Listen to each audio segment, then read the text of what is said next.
안녕하세요. 공부하는 축구생 김캡틴도 반갑습니다.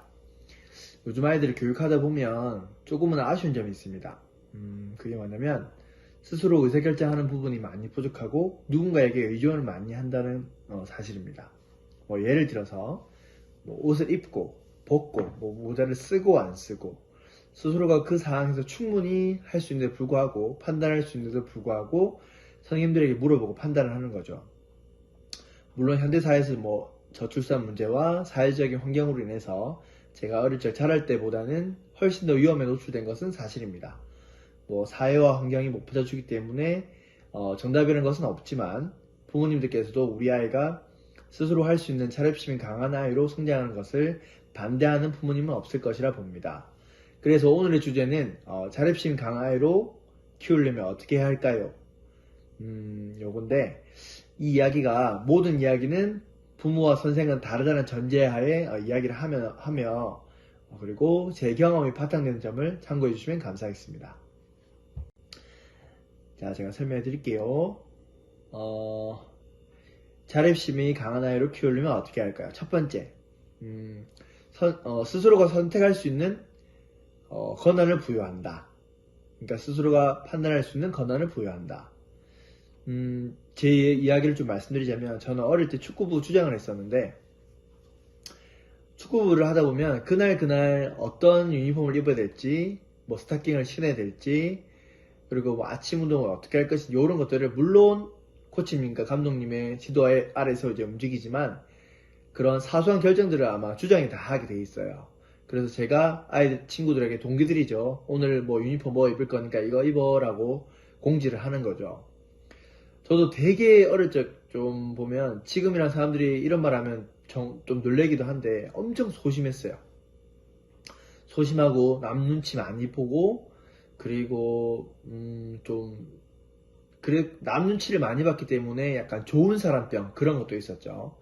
남들이 해달라면 그게 다 해주고 그래서 좀 그런 성격이었는데 축구부를 하면서 제가 금방 말씀드린 그런 축구부 주장을 하다 보니까 제가 사람들을 리더하고 사람들을 이끌고 사소한 거지만 스스로 판단할 수 있는 권한을 가지게 되니까 지금 생각해보면 제가 지금 사람들을 리더하고 지금 이끌고 있는 모든 그 미끄럼에는 제가 축구부 했을 때 그 주장으로서의 그런 권한 그리고 스스로 판단할 수 있는 그런 기회들이 있었기 때문에 저는 되었다고 생각하거든요.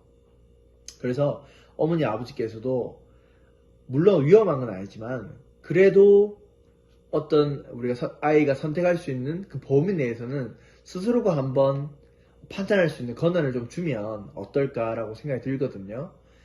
가령 제가 축구 수업을 할 때나 또 제가 책 수업을 할 때나 아이들의 수업할 때 보면 누구야 이게 좋다 이런 이제 정답을 내리는 것보다는 아이에게 계속 저는 질문을 던집니다. 예를 들어서 유승아 이게 뭐가 더 좋은 것 같아? 네 생각은 어때? 네 생각에 대해서 얘기해 줄래? 이렇게 얘기하다 보면 아이가 한번 생각을 하거든요. 스스로 판단하고 그러다 보면 자기만의 생각도 생기고 주장이 생기기 때문에 저는 자립심을 키우는데 정말로 요게 제일 중요한 부분이라고 저는 생각하거든요. 그래서 우리 어머니 아버지께서도 물론 그 권한을 주고 기다려줌에 있어서 굉장히 힘든 건 아는데 그래도 우리 아이들에게 이제 판단할 수 있는 정도의 나이가 된다면 저는 그런 판단할 수 있는 권한을 부여하는 것도 굉장히 중요하다고 생각합니다. 그리고 두 번째로는 책임감을 가지게 한다. 요즘에 이제 보통 저희가 주변을 봐도 그렇고 또 조금 제 옆에 있는 부모님 봐도 아이가 힘들어하는 걸 굉장히 이제 못 버티시는 부모님 많아요. 그러니까 누구야 힘들면 하지 마. 안 해도 돼. 근데 제가 봤을 때는 제가 아이들을 교육하고 오랫동안 하다 보니까 제가 볼 때는 그래도 우리 아이가 뭔가를 하겠다 했을 때 힘들면 바로 포기하는 것보다는 어느 정도의 책임감을 부여하고 그리고 여기서 또 추가적으로 기한까지 더 준다면 저는 조금 더 효과 있지 않을까라고 생각하거든요. 예를 들어서 장난감 만들기를 합니다. 그러면 저도 그랬지만 어릴 때 짜증 되게 많이 냈거든요. 안 된다고 뭐 엄마한테 막 짜증 내고 아빠 이거 안 된다고 막 그러고 정말 제가 지금 이렇게 보시면 고집이 장난 아니었습니다. 뭐 그렇게 짜증도 많이 내고 했는데 근데 그래도 계속 하겠다고 해보라고 이렇게 제가 그러니까 내가 산 거기 때문에 내가 하겠다고 엄마한테 사달라고 했고 했기 때문에 계속 끝까지 해라고 이제 얘기를 하신 거죠, 부모님께서는. 그리고 만약에 우리 아이들이 뭔가를 할 때 엄마 나 이거 하고 싶어 라고 했을 때 조금마다 엄마 나 힘들어 이제 안 할래 이것보다는 우리가 그렇잖아요. 우리 아이가 멀리 봤을 때 더 바르게 성장하는데 도움되는 거 뭐냐면 그 아이가 뭔가를 한다고 했을 때 바로 포기하는 것보다는 자 이거 시작했으니까 최소 못해도 3개월 혹은 6개월 길게 1년은 무조건 해야 된다고 이렇게 약간 기한을 정해주면 좀 거기에 따른 또 책임감이 있기 때문에 아이들에게 조금 자립심을 키우는데 도움이 되지 않을까라고 생각해요. 또 제 얘기를 좀 하자면 저는 항상 이제 이게 자립심하고도 조금 연관된 말인가 싶기도 한데 항상 제 어머니께서는 이런 말씀을 하셨어요. 인생은 부모가 대신 살아주는 것도 아니고 민준 네가 김캡틴 네가 스스로 사는 거다. 만약 고등학교 때 뭐 젊은 나이에 사고를 쳐서 뭐 잘못된다 하더라도 그거는 네가 책임을 져야 된다. 이런 얘기를 되게 많이 하셨거든요. 그래서 저는 그런 이야기를 들어서 그런 것도 있고 저희 집에 뭐 상황에 따라 그런 것도 있지만 정말로 대학교 이후부터 저는 용돈을 받아본 적은 없어요. 진짜 정말 중학교 때도 제가 이제 신문 배달도 하고 했었거든요. 뭐 이게 중요한 건 아니지만 저는 이렇게 우리 아이들이 책임감을 가질 수 있는 어느 정도의 책임감과 기한을 주는 것 또한 자립심을 키우는데 저는 보탬이 된다고 생각합니다. 그리고 저희가 또 축구 교육할 때도 마찬가지로 요즘에는 좀 못하고 있지만 저는 주장을 한 사람을 정해서 하는 것도 좋지만 예를 들어서 팀을 나눠야 된다고 팀을 뽑아야 된다는 경기를 할 때는 주장을 여러 명을 돌아가면서 하는 거죠. 왜냐면 내가 그 역할을 해와야지만이 내가 이렇게도 할 수 있구나. 책임감 가져보니까 재미있네. 혹은 부담스럽네. 요런 경험을 해야지만이 자기가 그런 상황이 됐을 때 어떻게 판단하는지 아이들도 판단할 수가 있거든요. 그래서 제가 요런 교육 또한 하는 게 되게 중요하다고 저는 생각해서 요렇게 또 진행을 하고 있습니다. 그리고 세 번째로는 괜찮아 할 수 있어. 그러니까 해보라고 계속 기회를 지속적으로 주는 거죠. 보통 우리 깐난아기들도 그렇잖아요. 걸음마를 뗄 때 조금만 걷다가 안 되면 엥 울면서 아빠 엄마를 보죠. 도와달라고 이제 하는 거죠. 근데 또 우리 아이들이 할 수 있게끔 또 세워주면 또 시도를 해보는 거죠. 이런 것처럼 우리가 스키 탈 때 스키를 배울 때도 마찬가지지 않습니까? 걸음마랑 조금 비슷한 내용이긴 한데 스키 타다가 넘어지면 다시 일어나서 또 하고 또 넘어지면 또 하고 저는 그렇게 하다 보면 내가 멈출 수 있는 것도 배우고 그리고 잘 넘어지는 방법도 배우고 저는 이렇다고 생각하거든요. 그래서 우리 아이들이 뭔가를 시도할 때 힘들고 잘 안 되지만 그래도 지속적으로 해보라고. 엄마 아빠도 속으로는 타죠. 짜증나죠. 자식이 짜증을 내고 하는데 근데 그래도 아이들이 계속 할 수 있게끔 힘을 불어주고 해보라고 이렇게 지속적으로 힘을 실어주면 저는 좋을 것 같아요. 그래서 저는 또 교육할 때도 아이들이 안 된다, 뭐 어떻다, 뭐 이런 얘기를 하지만 선생님 저 실력이 안 느는 것 같아요. 저는 선생님 잘 못하겠어요. 그럼 저는 한마디 이렇게 합니다. 정말 최선을 다했어. 끝까지 네가 해볼 수 있을 만큼 해봤어라고 얘기하고 저는 아이들에게 지금은 티가 안 나지만 그래도 꾸준히 하다 보면 달라질 수 있더라고 이렇게 얘기를 하거든요.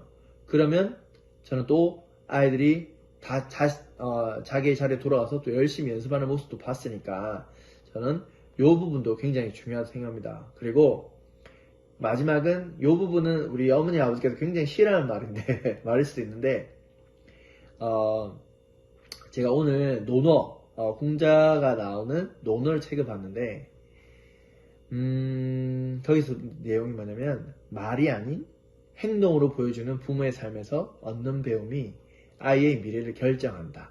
이런 말이 있더라고요. 그래서 제가 이렇게 메모해서 말씀드리는데 아무리 엄마 아빠가 잔소리하고 백날 첫날 얘기를 해봐도 더 좋은 교육의 효과는 저는 정말 힘들지만 말보다는 행동이라 생각합니다. 가령 엄마가 책을 보라고 얘기했는데 엄마가 텔레비전 보고 있으면 아이들은 절대로 하지 않습니다.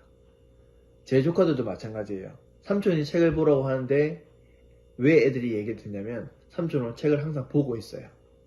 그리고 내가 하기 때문에 애들이 얘기를 들어주는 거겠죠. 물론 삼촌과 부모는 다릅니다. 엄마 아빠는 맨날 같이 있어야 되고 삼촌은 종종 보는 거고.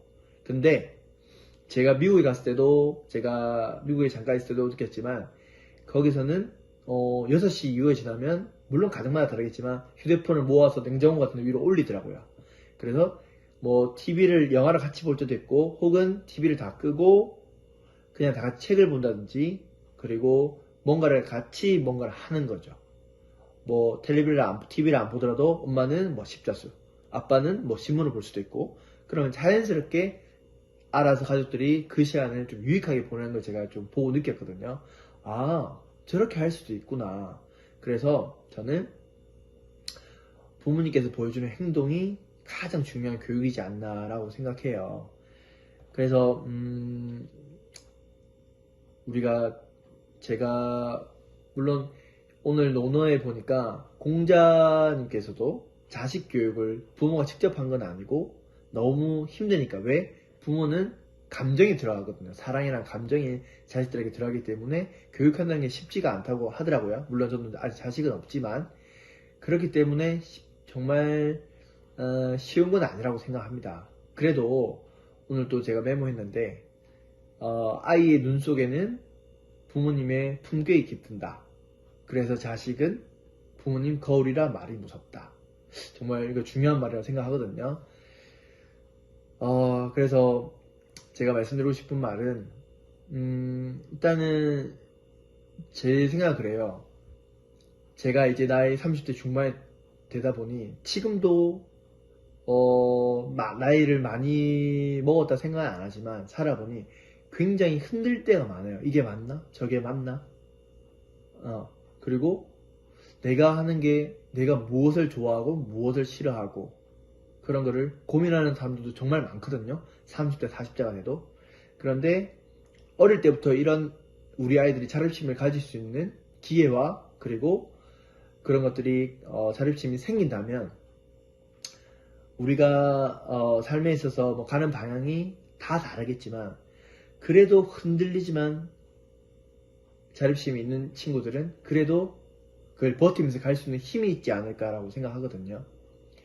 그래서 오늘 이 영상을 보고 정말 우리 부모님들께서도 정말 영어 수학도 중요하지만 정말 우리 아이들을 위해서 제대로 된 교육이 무엇인가라고 한번 고민해 보고 저는 저와 함께하는 제자들과 그리고 주변에 있는 사람 그리고 제 유튜브를 보시는 분들에 있는 모든 사람들이 또 바르게 혹은 좀 잘 성장했으면 좋겠어요. 그렇기 때문에 제가 지금 12시가 다 되는데도 이 영상을 찍고 있거든요. 그래서 오늘 좀 말을 기회를 줬는데 저는 그래도 조금 어떻게 사는지 정답은 없지만 좀 의미있게 살았으면 하는 저는 또 저의 바람과 그런 게 있기 때문에 저는 이렇게 말씀드립니다. 자, 이상으로 오늘은 자립심이 가나이를 키우는 방법에 대해서 말씀드렸습니다. 조금이나마 도움됐으면 좋겠고요. 저는 또 좋은 내용으로 찾아뵙겠습니다. 따뜻한 밤 되세요. 감사합니다.